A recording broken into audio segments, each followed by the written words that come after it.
नाही, असं कसं काही नाही आहे. सगळ्याचा सहभाग आहे, खास करून मतदारांचा.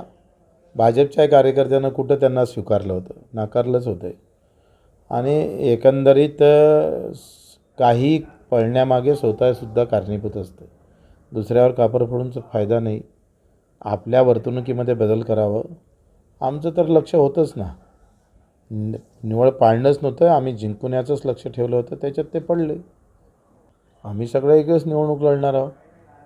वेळ आली तर दिवसातही लढू, भडनेरात पण लढू.